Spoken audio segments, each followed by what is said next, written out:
রাহমাতুল্লাহি ওয়া বারাকাতুহু। সম্মানিত সুপ্রিয় দিনী ভাই বোনেরা, আমরা প্রত্যেকে যিনি ইসলামের চতুর্থ রকম হচ্ছে সিয়াম পালন করা অথবা রোজা রাখা। রাসূলুল্লাহ সাল্লাল্লাহু আলাইহি ওয়াসাল্লাম সিয়ামের অনেক অসাধারণ ফজিলতের কথা বলেছেন। নবী সাল্লাল্লাহু আলাইহি ওয়াসাল্লাম হাদিসে কুদসিতে বলেছেন যে আসিয়ামু লি ওয়া আনা আজজি বিহি, রোজা আমার জন্য, আমি এর প্রতিদান দিয়ে থাকব। ফরজ রোজার সওয়াব যেমন অসাধারণ অধিক রয়েছে, ঠিক তেমনিভাবে নফল রোজার সওয়াবও অনেক বেশি রয়েছে। আবু সাঈদ আল খুদরি থেকে বর্ণিত, রাসূল সাল্লাল্লাহু আলাইহি ওয়াসাল্লাম তিনি বলতে শুনেছেন যে মান সামা ইয়াওমান ফি সাবিলিল্লাহি বা'দাল্লাহু ওয়াজহু আনিন নারি 70 খরিফা, যে ব্যক্তি আল্লাহর রাস্তায় একটি সিয়াম পালন করবে, রোজা রাখবে, আল্লাহ তাআলা তার মুখমণ্ডলকে তাকে জাহান্নাম থেকে 70 বছর দূরে সরিয়ে দেবেন। একটি রোজা রেখেছেন মাত্র, আপনার থেকে জাহান্নামটাকে 70 বছর দূরে সরিয়ে দেওয়া হয়েছে। এই জন্য আজকের আলোচনা আমি এমন কিছু আমলের কথা বলবো যে সমস্ত আমলগুলি করলে পরে আপনি রোজা রাখেন নাই, কিন্তু আপনার রোজার সওয়াব হয়ে যাবে, সিয়ামের সওয়াব হয়ে যাবে। কিয়ামতের মাঠে আপনার আমল মধ্যে আপনি অনেকগুলো রোজা দেখতে পাবেন। সেখান থেকে এক নম্বর হচ্ছে নিয়ত করা, সাহি নিয়ত করা। আপনি যদি কোনো ব্যক্তি এমন অবস্থা রয়েছে সে সঠিকভাবে নিয়ত করেছে একটি রোজা রাখবে, সব কিছু করেছে, কিন্তু কোনো কারণবশত রাখতে পারে নাই, তাহলে তার আমল নামার মধ্যে রোজার সওয়াব হয়ে যাবে। আনাস ইবনে মালিক রাদিয়াল্লাহু তাআলা থেকে বর্ণিত, রাসূল সাল্লাল্লাহু আলাইহি ওয়াসাল্লাম এক সময় তবুকের যুদ্ধ থেকে ফেরত আসছিলেন। আল্লাহ রাসূল বলেছেন, ইন্না বিল মাদিনাতি আকওয়াম মাসিরতুন মাসিরুন ওয়া লাকাতাতুন ওয়াদিন ইল্লা ওয়া কানু মাআকুম। মদিনাতে এমন সম্প্রদায় রয়েছে যে তোমরা এমন কোনো দূরত্ব অতিক্রম করেনি, এমন কোনো উপত্যকা অতিক্রম করেনি, তারা তোমাদের সাথে ছিল না। অর্থাৎ তারা মদিনাতে অবস্থান করলেও তোমাদের সাথে জিহাদে অংশগ্রহণ করেছে, তোমাদের সাথে হেঁটেছে, চলাফেরা করেছে। সাহাবারা প্রশ্ন দিয়ে আল্লাহ রাসূল তারা মদিনাতে অবস্থান করছিল, তখন নবী সাল্লাল্লাহু আলাইহি ওয়াসাল্লাম বলছেন, হুম বিল মদিনা হাবিসাহুমুল উযর। হ্যাঁ, তারা মদিনাতে অবস্থান করছে, কিন্তু তারা উযরের কারণে, কোনো কারণবশত আসতে পারে নাই। সুতরাং প্রিয় ভাইরা আমার, আপনি যে কোনো আমল যদি সঠিক নিয়ত করতে পারেন, তাহলে সেই আমলের সওয়াব আপনি পেয়ে যাবেন। দ্বিতীয় নম্বর হচ্ছে বিধবা, মিসকিন ও এতিমকে সাহায্য করা। কোনো বিধবাকে, কোনো মিসকিনকে, এতিমকে সাহায্য করলে আপনি রোজার সওয়াব পেয়ে যাবেন।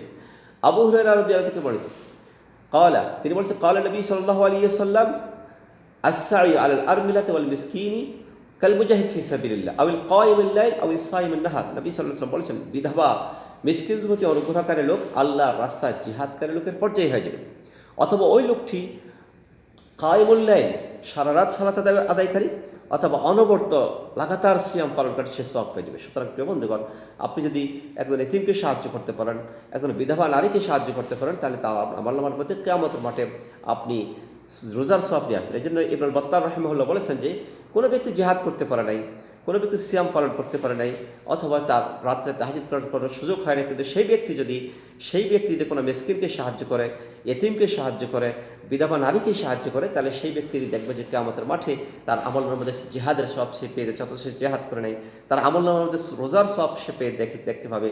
ঠিক সেভাবে আপনি আমল করতে পারেন, আপনার আমলের মধ্যে সেগুলো দেখা যাবে। প্রিয় বন্ধুগণ, তৃতীয় নম্বর হচ্ছে সৎ চরিত্র, সুন্দর চরিত্র, সুন্দর আখলাকের মধ্য দিয়ে আপনি মানুষের সামনে মামলা করতে পারেন, আপনার মানুষের সাথে সুন্দর আখলাক দেখাতে পারেন, তাহলে আপনার আমলের মধ্যে সেই রোজার সওয়াব হয়ে যাবে। আবু দারদা রাদিয়াল্লাহু তাআলা বর্ণিত, তিনি বলেছেন যে রাসূলুল্লাহ সাল্লাল্লাহু আলাইহি ওয়াসাল্লাম বলেছেন, মা মিন শাইইন ইউযাউ ফিল মিজান আসকালা মিন হুসনিল খলক, আসকালা মিন হুসন ওয়া ইন্না হুসনাল খলকি লা ইয়াবলুগু বিহি দারজাতাস সাহিবিস সিয়ামি ওয়াস সালাতি।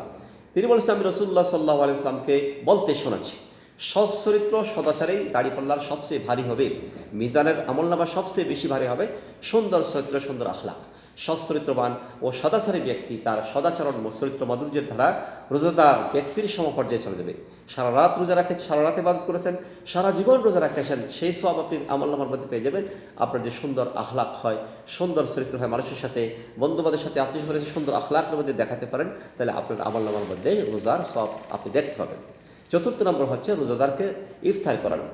যায়েদ ইবনে খালিদ আল-জুহানী থেকে বর্ণিত, রাসূলুল্লাহ সাল্লাল্লাহু আলাইহি ওয়াসাল্লাম বলেছেন, মান ফাত্তারা সাইমান কানা লাহু মিসলু আজরিহি গায়রা আন্নাহু লা ইয়ানকুসু মিন আজরি সাইমি শাইআন। তিনি বলেছেন, আমি রাসূলুল্লাহ সাল্লাল্লাহু আলাইহি ওয়াসাল্লাম বলেন, কেউ যদি কোনো সায়েমকে, রোজাদারকে ইফতারি করায়, তাহলে তার জন্য অনুরূপ সওয়াব হয়ে যাবে, কিন্তু সেখানে সিয়াম পালনকারীর কোনো ধরনের কমতি হবে না। আপনি একজন ব্যক্তিকে একটি খেজুর দিয়ে, এক গ্লাস পানি দিয়ে রোজা ভাঙিয়েছেন, ইফতার করিয়েছেন, তাহলে আপনার আমলনামার মধ্যে সেই ব্যক্তির মতো হয়ে যাবে যে ব্যক্তি সারাদিন রোজা রেখে যে কাজটি করেছে। পঞ্চম নম্বর এবং শেষ হচ্ছে জুমার দিনে গোসল এবং মনোযোগ দিয়ে খুতবা শোনা। তাড়াতাড়ি গোসল করা এবং মনোযোগী খুতবা শোনা, এটাও আপনার জীবন আমলনামার মধ্যে একেবারে হাজার হাজার বছর ধরে রোজার আপনি সওয়াব আপনার আমলনামায় জমা হয়ে যাবে। আওস ইবনে আওস থেকে বর্ণিত, রাসূল সাল্লাল্লাহু আলাইহি ওয়াসাল্লাম বলেছেন, মান গাসসালা ইয়াউমাল জুমআত ওয়াক্তাসালা ওয়া বাক্কারা ওয়া ইবতাকারা ওয়া মাতা ওয়া মাশা ওয়া লাম ইয়ারকাব ওয়া দানা মিনাল ইমামে ওয়াস্তামআ ওয়া লাম ইয়ালগু কানা লাহু বিকুল্লি খাতওয়াতিন আমাল সানাতিন আজরু সিয়ামি ওয়া কিয়ামিহা।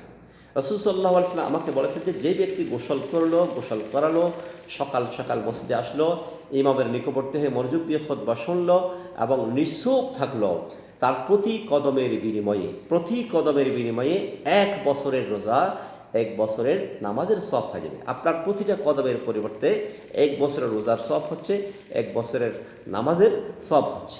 একটা বছর রোজা রাখছেন আপনি একটি কদমের পরিবর্তে, আপনি কত কদম যাচ্ছেন। সুতরাং প্রিয় বন্ধুগণ, জুমার দিনে আপনি তাড়াতাড়ি আসতে পারেন, গোসল করে তাড়াতাড়ি আসতে পারেন, তাড়াতাড়ি সময় আসবেন এবং খুতবার সময় একটু সামনে কাতারে দাঁড়াবেন, তাতে আপনার আমলের মধ্যে হাজার হাজার বছরের সওয়াব হবে, রোজার হাজার হাজার বছরের সওয়াব হয়ে যাবে, কিয়ামুল লাইল, রাতের ইবাদত।